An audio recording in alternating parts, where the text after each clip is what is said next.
Salutations and good morrow everyone, and welcome back to another Grounded update video where today we're hopping in and we're going to be talking something a little bit different. We're taking a break away from our standard where's a bug, how do you fight it, or what new armor's here, or what new updates have been added. And today we're going to be going in and we're going to be covering a topic that could be interesting to a lot of people actually, and that is what is either the easiest way to start a new game to be able to play through the story and to be able to experience everything within Grounded without having to worry about dying all the time, and two, what is the hardest way to play Grounded right now, and what's the most challenging way that you can go through for all of you players who've been playing for a long time but you may be looking for a new challenge. So if you guys could hit that like button, don't forget to subscribe, but let's hop in and let's talk one of the newest settings that just got added to the game. We're going to be talking custom games today. So what we're going to do is we're going to go right into custom here, and then you're going to press the customize button. Now once you're in here, we're going to start with easy and then we're going to go into hard. Okay, so once you're in here, there's a lot of settings from difficulty, all recipes unlocked, bug spawning, all of that. Now, you could be thinking like, okay, well, if I want an easy game, I'll just go over here and go right into mild, right? Yes, you're right. Click on to mild. All recipes unlocked and free. Go ahead and click that.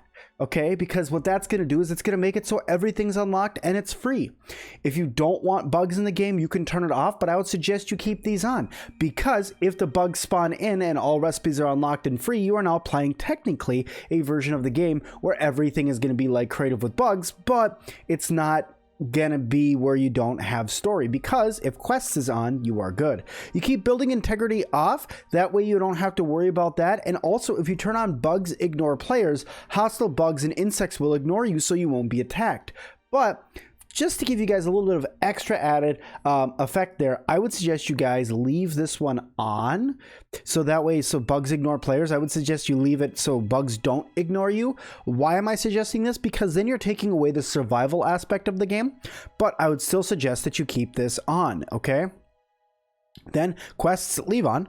Player damage, this is take damage from getting attacked or falling from large heights. Toggle this off and enable God mode. Now this is another one of those settings that's a lot like bug spawn. If you turn this off, you can keep the bugs in, and even if they don't ignore players, they won't hurt you. I mean, they can attack you all they want, but they won't hurt you. So if you're wanting to just go and check something out, this may be a good setting for you to go ahead and turn off. If I had to make a recommendation for all of you who are just learning to play the game, I would suggest, if you're just going to do the story and you just want to know the story of Grounded, turn this off. Okay, but I'm going to leave it on because this is a mild gameplay and I still think it's going to help. Friendly fire, turn that off, because you don't need friendly fire if you have people in the game. Yeah, if you have people that are joining you multiplayer or whatever, you don't want them to be able to hurt you.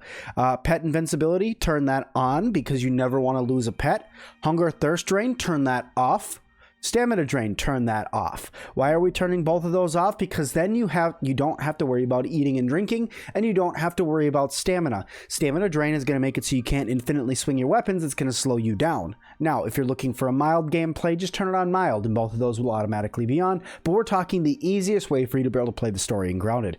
Equipment durability, turn that off, so nothing that you make ever breaks. Food spoiling, turn that one off, so that way nothing that you ever want to eat is going to go bad in case you do want to eat something. This is kind of a moot point really, because if your thirst and hunger drain don't go down, there's no reason for you to eat unless you want to, unless you're going to heal yourself with smoothies. But really, that doesn't really go bad. Smoothies don't go bad anyway. So this one, it's kind of a moot point, but just go ahead and turn that off.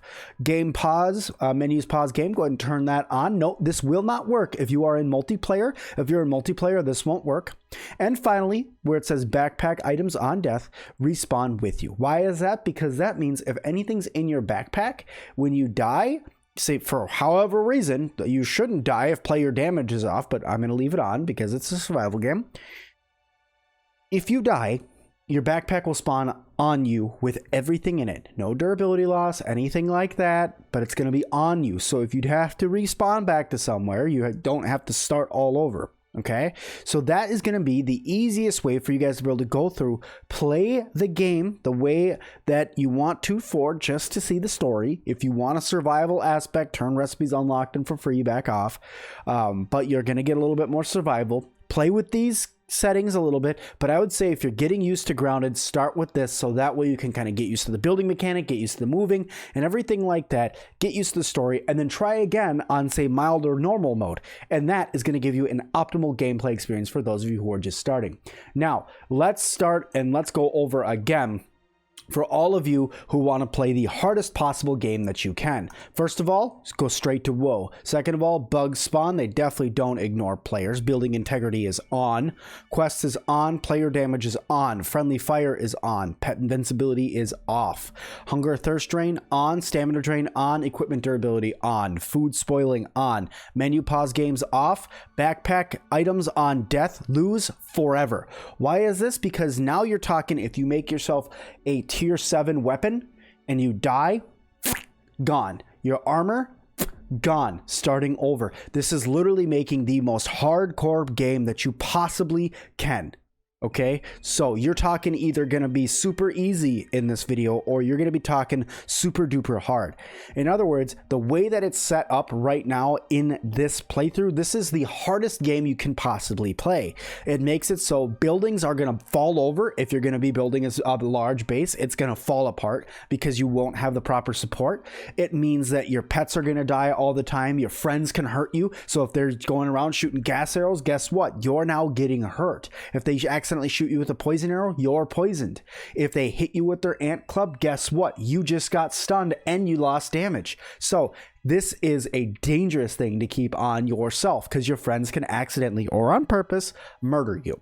Then on top of that, with backpacks lost on death, literally whatever you lose, if you're in fighting the Broodmother and you die to the Broodmother, that's it, gone. All of it, game over, you're done, no more. So this is going to prove to be something that you're going to need to grind for even harder, get more items for, focus on healing more, focus on food and water more, because if you die, you lose everything. Everything in your backpack is gone, even what's equipped, gone. Except for items that are equipped apparently, because that's weird, but whatever. Anyway, it says it right there. But end of the day, these settings will make it so you have the hardest game that you possibly can play. So I hope you guys liked this video. If you did, please hit that like button for me, guys. Also, do not forget to subscribe today because I'd hate for you guys to miss any other Grounded updates. Also, please don't forget to leave me a comment down below of any other game settings that you think that you would want to change or game settings that you want added to the game of Grounded, and I could gather them up and make another video on what other settings other people would like to see added to the game. As an example for you guys, I think that adding Thirst, Hunger Drain, and Stamina Drain ×2 would be a good thing to add in the game. So if it was like a 3, if it was a off, normal, hard, you know, I think that that would be cool. That's my opinion. That's what I think. I'd like to know what you guys think down in the comments. And as always, I'll see all of you guys in the next one.